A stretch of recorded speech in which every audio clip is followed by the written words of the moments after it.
তাই হয় নাই। কেন হয় নাই? কিছুক্ষণ আগে আমি যাকে নিয়ে গর্ব করলাম, সে আমার স্টুডেন্ট, একটু রিসেন্টলি তার জব হয়েছে, সে আমার স্টুডেন্ট, আমি তাকে অষ্টম থেকে ইন্টারমিডিয়েট পর্যন্ত পড়াইছি। আমার পরিচয়, আমি একজন প্রভাষক আইসিটি ডিপার্টমেন্টের। কিন্তু যখন 12টার দিকে আমার শিক্ষকদের উপর হামলা হলো, ইভেন আমার সামনে থেকে একজন শিক্ষককে ধরা হলো প্রেস ক্লাবের পূর্ব দিকে, যখন দৌড়ে লাল লাল একটা টি শার্ট পরা ছিল, তাৎক্ষণিক মনটা খারাপ হয়ে গেল। আসলে আমি কার জন্য দোয়া করলাম, মানে আমি কাকে নিয়ে গর্ব করলাম? যাকে আমি ছোট থেকে সুশিক্ষা দিয়ে একজন পুলিশ কর্মকর্তা বানিয়েছি বা একজন পুলিশের জব করে, সে আমার উপরে লাঠি ব্যথা করলো। এটা একটা বিষয়, এই বিষয়টা খুবই আমাকে মানে দুঃখ দিয়েছে। আরেকটা বিষয় তো আপনাদের সাথে শেয়ার করি।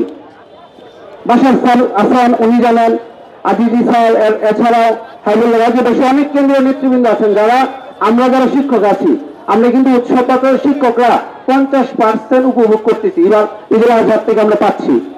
তখন 1000 যদি ভুল হয় 22 দিন খুব সম্ভবত প্রেস ক্লাবের সামনে অবস্থান করছিলাম। তখন আমি 13 দিন ছিলাম, 1013 দিন ছিলাম। তখন আমি নিজেও কিন্তু আক্রান্ত হই, পুলিশ দ্বারা আক্রান্ত হই, এবং পুলিশ আমার পিঠেও বাড়ি দিচ্ছে। এটা হয়তো অনেকে জানেন, দেখছিলেন তখন। এইবার যখন আমি আসতে চাচ্ছিলাম বা আসবো, তখন আমার ওয়াইফ কিন্তু দেয় নাই। কেন দেয় নাই?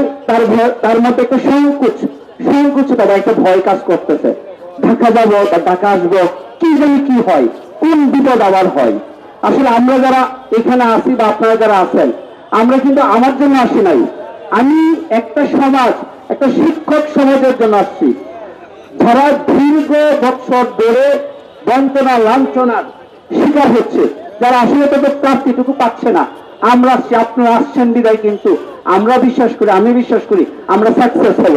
কিন্তু আমাদের কিছু সংখ্যক শিক্ষক আছে, সকাল থেকে 1000 ফুল মিনিমাম 1000 ফুল আসছে, যে রিজাল্ট কি হলো, প্রজ্ঞাপন কি দিছে, মানে এত পরিমাণ ফিন দেয় তারা প্রজ্ঞাপনের জন্য, আমাদের 20% বাড়ি ভাড়া বা পূর্ণাঙ্গ চিকিৎসা বাঁচার জন্য।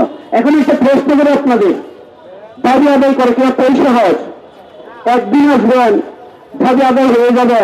যারা এই ধরনের মন মানসিকতা রাখেন বা যারা চিন্তা করেন, তাদের দ্বারা আর যাই হোক দাবি আদায় হবে বলে আমি মনে করি না। সেই জন্য আমাদের প্রয়োজন ধৈর্য। আরেকটা কথা শিক্ষকদের প্রতি আমি বলি, আমি একজন সাধারণ শিক্ষক, যারা নেতৃত্ব দিচ্ছেন তাদের নেতৃত্ব আমাদের মানতে হবে।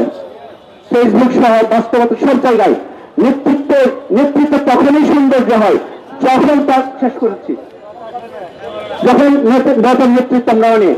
যাই হোক, আমরা আমাদের দাবি আদায়ের আগ পর্যন্ত কেন্দ্রীয় নেতৃবৃন্দের সাথে থাকবো ইনশাল্লাহ। ধন্যবাদ সকলকে।